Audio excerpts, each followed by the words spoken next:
اپنے مذہب کی حفاظت کے لیے، اپنے دھرم دین کی حفاظت کے لیے، اپنی شریعت کی حفاظت کے لیے ہم سب کچھ کرنے کے لیے تیار ہیں۔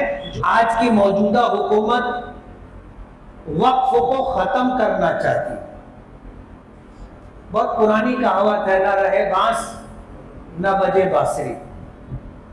جب وقف ہی نہیں رہے گا تو پھر وقف کے احکامات بھی نہیں رہیں گے، یعنی نفس سے وقف کو ختم کرنے کی کوشش کی جا رہی ہے۔ درخت کی جڑ ہی کاٹ دو تو پھر درخت تو بچے گا ہی نہیں۔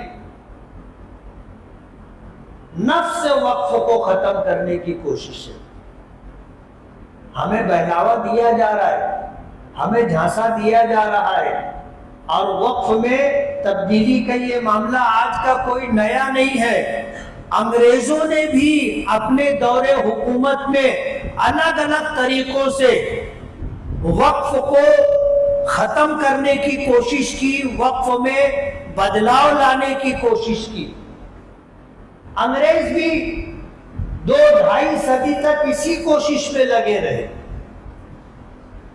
آپ اگر وقف کی تاریخ اٹھا کے دیکھو گے تو مسلم حکمرانوں نے، مسلمانوں نے، صاحب ثروت اور امیر لوگوں نے اپنی جائیدادیں وقف کی۔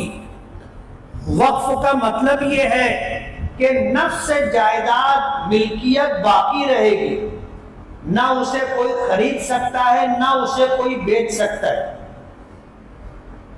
اس سے جو آمدنی ہوگی، اس کا جو نفع ہوگا، وہ آمدنی اور نفع ضرورت مندوں پر تقسیم کیا جائے گا، ضرورت مندوں پر خرچ کیا جائے گا۔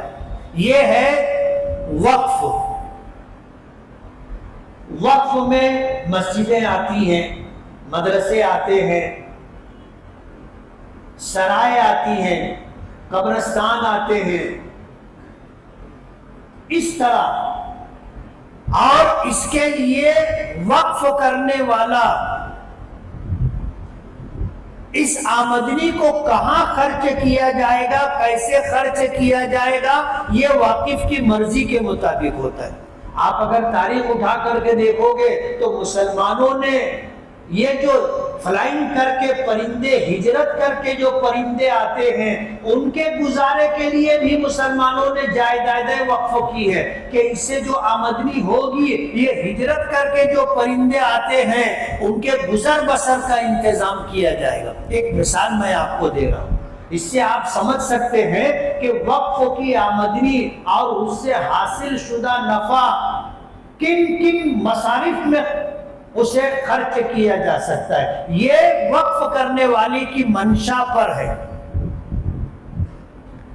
انگریزوں نے بھی بہت کوشش کی اور بہت کچھ تبدیلی لانے کی کوشش کی۔ انہوں نے بھی وہی چاہا تھا جو آج کی حکومت چاہ رہی ہے کہ وقف ہی کو ختم کر دیا جائے۔ جس طرح مسلمانوں کو ان کے مذہب اسلام نے وقف کے احکامات دیے ہیں، اور واقف وقف کرنے والا اس کی جو منشا ہوتی ہے، وہ جو وقف کی آمدنی کو خرچ کرنے کا جو طور طریقہ متعین کرتا ہے، یہ تو اسلامی قانون کا، شریعت کا ایک حصہ ہے ہی، لیکن اسی کو دیکھ کر کے دوسرے مذاہب میں بھی اس طرح کی چیزیں موجود ہیں۔ جیسے ہم صدقہ دیتے ہیں، زکوٰۃ دیتے ہیں، ہم ہدیہ دیتے ہیں، نام کی تبدیلی ہے، دوسرے مذہب کے ماننے والے بھی دام دیتے ہیں نا۔ انہوں نے بھی جائیدادیں، انہوں نے بھی اپنی دھارمک جگہوں کو دے کے رکھی ہے۔ آپ دیکھو گے مندروں کے پاس جائیدادیں ہوتی ہیں، جیسے مسجد کی جائیداد ہوتی ہے، یتیم خانے کی ہمارے یہاں جائیدادیں ہوتی ہیں، تو اسی طرح جو ہے ان کے آشرم کے بھی، انات آشرم کے لیے بھی جائیدادیں ہیں۔ جیسے ہمارے قبرستانوں کے لیے جائیدادیں لوگوں نے وقف کی ہیں کہ یہاں مسلمانوں کے مرحومین کو دفن کیا جائے گا، اسی طرح ان کے یہاں بھی ہے کہ ان کے انتم سنسکار کے لیے لوگوں نے زمینیں وقف کی ہیں۔ وقف کا لفظ وہ نہیں استعمال کرتے، دان دے دیتے، بھائی مندر کو دان دیا ہے۔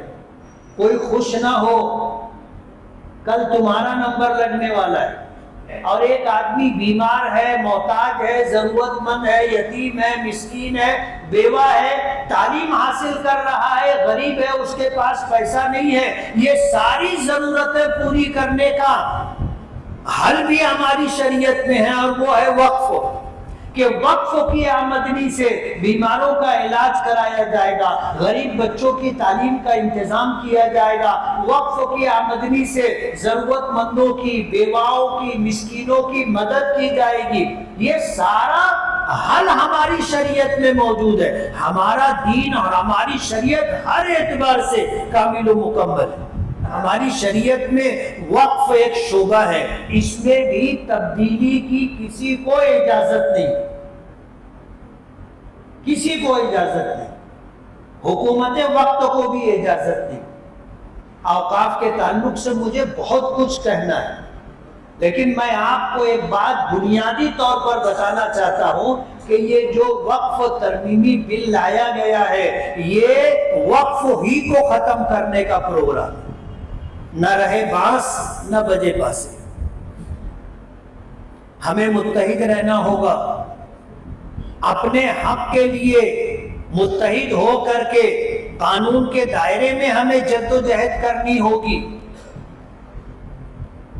اور اپنے اکابرین اور بزرگوں کی ہدایات کو سامنے رکھنا ہوگا۔ اپنی مرضی سے ہمیں کچھ نہیں کرنا ہے۔ یہ مسئلہ صرف آپ کا یا صرف میرا نہیں ہے، یہ مسئلہ ہندوستان میں بسنے والے تمام مسلمانوں کا ہے، تمام مسلمانوں کا۔ اس لیے ہم اپنی مرضی سے کچھ نہیں کریں گے۔ مسلم پرسنل لا بورڈ جو ہے، جمعیت علماء ہے، جو یہ طے کریں گے ہم اس کے مطابق، ان کی ہدایات کے مطابق چلیں گے۔ ہم سے زیادہ ہمارے بڑوں کو سمجھتا ہے، وقف کے تعلق سے جتنی جانکاری ہمارے پاس ہے، اس سے زیادہ اور مکمل جانکاری ہمارے اکابرین بزرگوں کو ہے۔ وہ اس کے نفع اور نقصان کو ہم سے زیادہ سمجھتے ہیں، اور اس کی حفاظت کے لیے کیا کیا جائے گا، کیا کرنا چاہیے، یہ ان کو پتہ ہے۔ اس لیے ہم ان کی ہدایات کے پابند رہے۔ کوئی بھی آئے ہمیں جذبات میں لے کر کے آ جائے اور ہمیں استعمال کر کے چلا جائے، یہ نہیں ہونا چاہیے۔ ہم مسلم پرسنل لا بورڈ اور جمعیت علماء جیسی تنظیموں کے احکامات کے پابند رہیں گے، اور جو اسلام کی حفاظت کے لیے اور اسلامی احکامات جیسے وقف ہے، اس کی حفاظت کے لیے جو گائیڈ لائن وہ دیں گے، ہمیں اس کے مطابق چلنا ہے۔ یہ ایک پیغام میں دینا چاہتا ہوں۔ ہمیں اپنی مرضی سے کچھ نہیں کرنا ہے۔ اپنے مذہب کی حفاظت کے لیے، اپنے دھرم دین کی حفاظت کے لیے، اپنی شریعت کی حفاظت کے لیے ہم سب کچھ کرنے کے لیے تیار ہیں، جو ہمارے اکابرین اور بزرگوں کی طرف سے ہمیں رہنمائی کے طور پر دی جائے گی۔ ہم ان کے تابع ہیں، ان کی ہدایات کے پابند ہیں۔ وہ ہمیں جو راستہ بتائیں گے اس راستے پر ہمیں چلنا ہے، اور اپنی شریعت کی اور شریعت کے احکام کی ہمیں حفاظت کرنی ہے۔ اس میں تبدیلی کا اختیار ہمارے پاس بھی نہیں ہے۔ چاہے جائے کہ کوئی دوسرے مذہب کا ماننے والا آئے اور ہمارے مذہب میں تبدیلی کرے، ارے تم کرو نا اپنے دھرم میں تبدیلی، جس دھرم کے تم ماننے والے ہیں تم اس میں کرو نا تبدیلی۔ ہم تو کبھی آپ کو دیکھنے پوچھنے بھی نہیں آتے۔ ہمارا ہی دین اور ہمارے ہی دین کے احکامات تمہیں کیوں کھٹکتے؟ تم اس میں کیوں انٹرفیئر کر رہے؟ جب ہندوستان کے دستور نے ہمیں اپنے مذہب کے تئیں زندگی گزارنے کی، مذہب کی حفاظت، بقا اور نشر و اشاعت کی ہمیں پوری ہدایات احکامات دیے ہیں، تو آپ کو کیا پڑی ہے کہ آپ ہماری شریعت کے اندر مداخلت کریں؟